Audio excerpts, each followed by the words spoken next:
Hi, I wanted to make a video in short because I wanted to reinforce the faith of other Christians and extend an invitation, for dialogue to open-minded atheists. Now, if there's an atheist that is militant or they're closed-minded and they, I'm not interested in discussing with that, but if someone's open-minded, I'm always willing to. But, I want to make videos for Christians who want to reinforce their faith. Sometimes you'll be asked, what's the evidence for Christianity? Well, I can't go, there's other people that have had evidence all over YouTube. You can find evidence. If I was going to refer you to one book, it probably would be, one of the recent books by Gary Habermas. He is great. I Don't Have Enough Faith to Be an Atheist by Frank Turek is really good. On YouTube, there's a debate, Frank Turek against Mike Shermer, and Frank really takes it to him. In fact, very rarely do I see an atheist defeat a Christian in a debate. It doesn't happen very often. Actually, ironically, one of the times that I think it may have happened was against Gary Habermas, and it's just because he is more of a lecturer and not really a debater, and he has so much information that I saw but I mean, if you saw the debate, it was obvious that Gary was on the right side. And I'm not saying because I'm a Christian, I'm just saying because he knows the subject inside and out, the resurrection of Jesus. But in a debate format, the right side doesn't always win. I mean, if you have a argument with your spouse, you should know that the right side doesn't always win. Okay, that's a joke. But anyway, I want believers to, if you're questioning your faith or you're having trouble believing, I just wanted to point something out to you.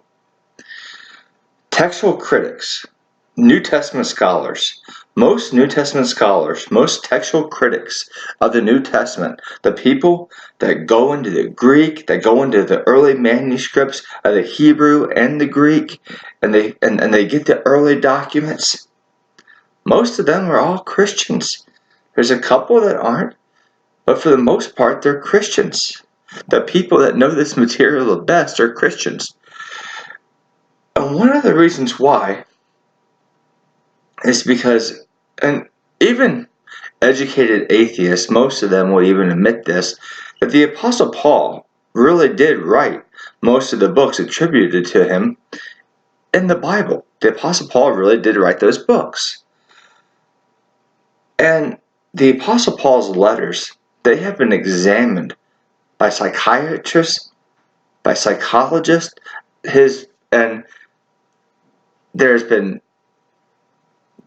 they really have been examined. I'm not just making that up. They've been examined and studied.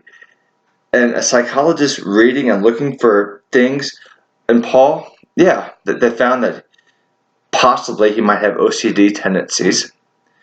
But he's very sincere, and his mental mind is so strong that he wouldn't hallucinate. He's not a good candidate for hallucinations, and Paul's sincerity is not questioned. And you know that because Paul says that he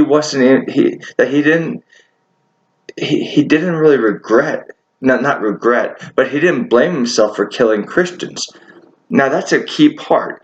Paul said, and remember, he was the one that killed Christians and then persecuted them, and then he became, one of the most bold and passionate people for Christ. And when he was a Christian, he said, well, back then when I used to persecute Christians, I did that, but I thought I was doing God's will. So I'm not shameful for it. That's a key thing. That's important. That's a legit response. Paul's being honest there. Someone that's fakery, trying to have fake, use fake, fake the letter, they're going to be like, I feel so sorry. You're going to give a politically correct answer, like a politician would. But Paul was being brutally honest. He thought he was doing God's will.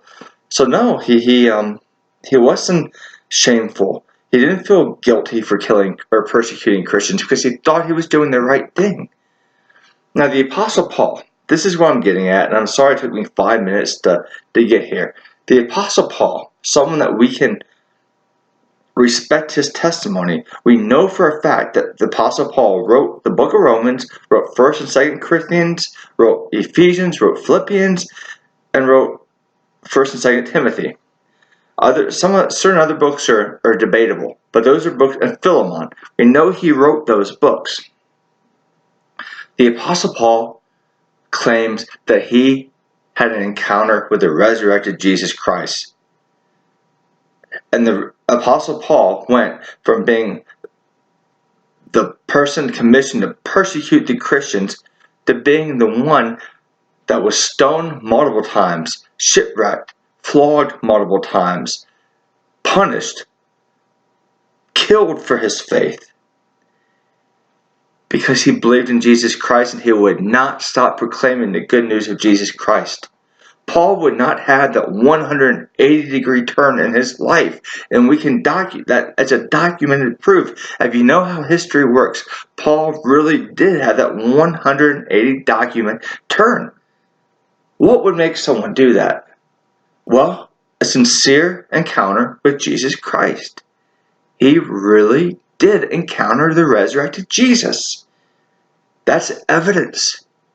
That is a proof that Christianity is right. Now, that's not the all-inclusive proof. Now, there's a bunch of evidence that you put together, and if you put everything together, including the Apostle Paul's turn, then the amount of evidence for Christianity, historical evidence, is huge. And there's nothing against it. No historical evidence against Christianity. Can atheists even provide the dead body of Jesus? No, they can't. You know, there's no dead body because he rose and he ascended into heaven. So when someone asks you for a proof of Christianity, the Apostle Paul is the quickest, easiest one to go to. I know I said wrote in saved me 7.5 minutes to say it, but I speak slow and I slammered, and yeah, so you can do a lot better than I have. I just wanted to point that idea to go to the Apostle Paul. He went from a committed persecutor of Christianity to a committed believer. And the people that know this stuff the best, the New Testament scholars, will say, most of them, the great majority, will say that, yeah, this book really is written by Paul. He really did say that he had an encounter. This guy that's high up in the Pharisee line. So it's incredible. There's so much evidence for Christianity. Don't be intimidated, and don't be afraid to explore it. God is real.